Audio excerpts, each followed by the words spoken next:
Salam jumpa kembali anak-anak yang terkasih.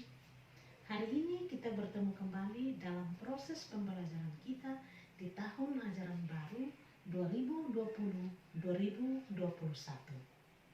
Baiklah, untuk mengawali kegiatan pembelajaran kita, maka saya mengajak kita semua untuk memulainya dengan berdoa. Marilah berdoa. Dalam nama Bapa dan Putra dan Roh Kudus. Amin. Allah Bapa yang Maha Pengasih dan Penyayang, kami bersyukur dan berterima kasih atas rahmat kebaikan-Mu terhadap kami masing-masing. Pada kesempatan ini kami akan memulai proses pembelajaran kami. Kiranya Engkau selalu dan senantiasa menyertai kami, membuka hati dan akal budi kami, agar proses pembelajaran kami dapat berjalan dengan baik, lancar dan aman, dan kiranya apa yang kami pelajari bersama dapat bermanfaat bagi masa depan kami masing-masing. Doa ini kami sampaikan kepadamu lewat perantaraan Kristus Tuhan kami. Amin.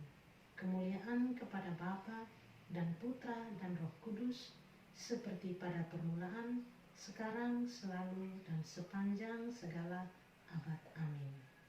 Dalam nama Bapa dan Putra dan Roh Kudus. Amin. Baik, anak-anak yang terkasih, seperti yang Ibu sampaikan tadi, bahwa hari ini pertemuan kita di tahun ajaran baru 2020-2021, kita akan ikuti materi selanjutnya. Tetapi yang Ibu harapkan, mudah-mudahan Anda semua bisa mengikuti pembelajaran ini dengan baik, sehingga bisa dipahami dan terutama bermanfaat bagi diri kita, bermanfaat pula bagi masa depan kita. Untuk itu, mari kita ikuti pembelajaran selanjutnya.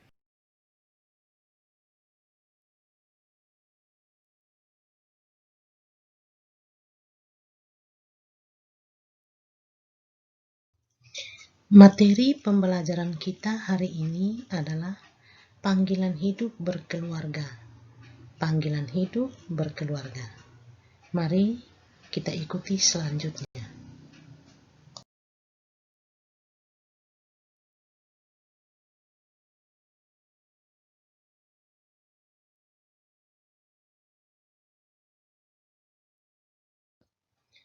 Tujuan pembelajaran ini adalah: 1. Melalui pengalaman hidup, Anda mampu menjelaskan makna hidup manusia. 2. Melalui bacaan kitab suci, Anda dapat menjelaskan arti perkawinan. 3. Melalui ajaran gereja, Anda mampu menjelaskan tujuan, ciri, dan sifat perkawinan. Terakhir, 4. Diharapkan Anda mampu menuliskan sebuah refleksi tentang hidup manusia yang bermakna. Dalam kehidupan bermasyarakat, terdapat berbagai pandangan tentang perkawinan.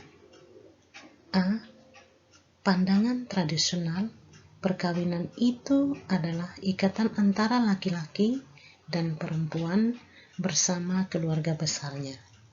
B. Secara sosial, perkawinan itu adalah persekutuan hidup yang memiliki bentuk, tujuan, dan hubungan khusus menjadi ayah dan ibu. C.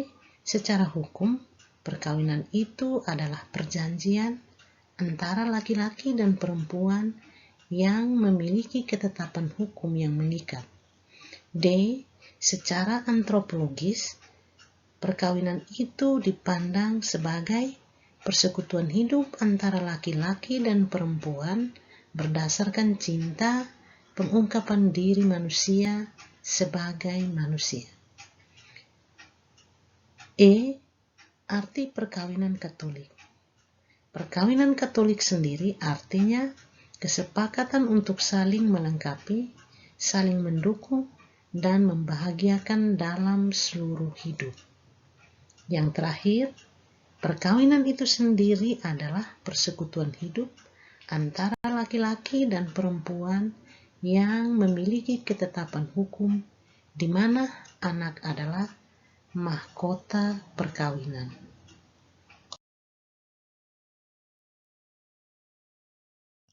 Mari kita mendalami pesan firman. Perkawinan menurut kitab suci, Perjanjian Lama ada pada kitab Kejadian, pasal 2 ayat 18 sampai 25. Sedangkan Perjanjian Baru ada pada Injil Markus, pasal 10 ayat 2 sampai 12. Dalam kitab suci Perjanjian Lama, Allah menciptakan laki-laki dan perempuan sebagai penolong yang sepadan untuk saling melengkapi, melayani sebagai suami istri. Mereka dapat membentuk kebersamaan hidup. Sedangkan dalam Perjanjian Baru, perkawinan itu merupakan ikatan perjanjian antara laki-laki dan perempuan sebagai suami istri. Itu tidak dapat diceraikan oleh manusia.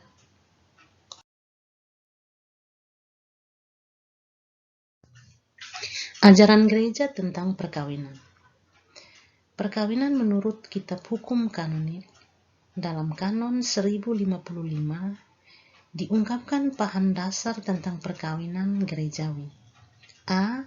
Perkawinan itu sebagai perjanjian, dan gagasan perkawinan sebagai perjanjian ini bersumber pada Konsili Vatikan II Gaudium et Spes artikel 48 yang memang pada gilirannya menimba aspirasi dari kitab suci. B. Perkawinan sebagai perjanjian menunjuk segi simbolik dari hubungan antara Tuhan dengan umatnya dalam Perjanjian Lama, hubungan Yahweh dan Israel, sedangkan dalam Perjanjian Baru menunjuk pada hubungan Kristus dengan gerejanya. 3. Perkawinan sebagai kebersamaan seluruh hidup dari pria dan wanita, dan kebersamaan seluruh hidup itu dikaitkan dengan cinta kasih. Yang terakhir, perkawinan sebagai sakramen. Hal ini merupakan unsur hakiki.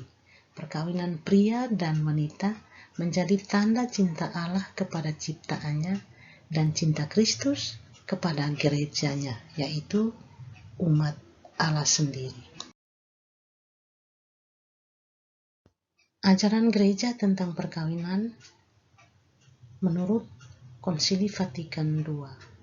Dalam Gaudium et Spes artikel 48 dijelaskan bahwa perkawinan itu merupakan kesatuan mesra dalam hidup dan kasih antara pria dan wanita yang merupakan lembaga tetap yang berhadapan dengan masyarakat.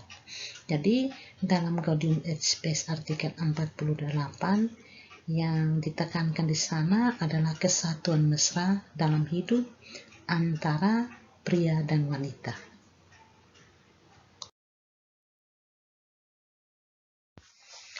Tujuan, ciri, dan sifat perkawinan Katolik.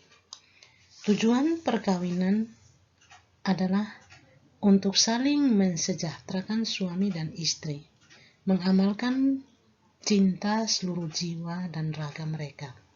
Ciri perkawinan Katolik ada 3. Pertama, untuk satu laki-laki saja dan hanya satu perempuan. 2. Setia dengan satu pasangan sampai akhir hayat, sebab apa yang telah disatukan oleh Allah tidak dapat diceraikan oleh manusia. 3. Ciri perkawinan Katolik itu sakramental, artinya perkawinan itu direstui oleh Allah sendiri dan Allah hadir di dalam keluarga tersebut. Sifat perkawinan Katolik ada 2. Yang pertama, monogami. Mono artinya satu. Jadi, monogami berarti hanya antara satu laki-laki dan satu perempuan. Sifat yang kedua adalah tak terceraikan. Artinya bahwa tetap setia pada pasangan sampai akhir hayat dan hanya maut yang dapat memisahkan. Sebagai tugas, Jelaskan berbagai pandangan tentang perkawinan. 2. Jelaskan arti perkawinan menurut Kitab Suci Perjanjian Lama dan Kitab Suci Perjanjian Baru. 3. Jelaskan tujuan, ciri, dan sifat perkawinan menurut ajaran gereja. Dan yang terakhir, tulislah sebuah refleksi pribadi tentang membangun keluarga Katolik yang dicita-citakan. Anak sekalian, pertemuan kita pada hari ini sudah selesai. Kita tetap semangat untuk belajar dan apa yang telah kita pelajari dapat bermanfaat bagi kita dan untuk masa depan kita. Jangan lupa selalu mengikuti protokol kesehatan, selalu cuci tangan, menggunakan masker, dan jaga jarak. Oke, salam sehat untuk anggota keluarga. Kiranya kita bisa bertemu lagi di pertemuan berikutnya. Saya mengajak kita untuk menutup pertemuan kita dengan doa. Marilah berdoa. Dalam nama Bapa dan Putra dan Roh Kudus. Amin.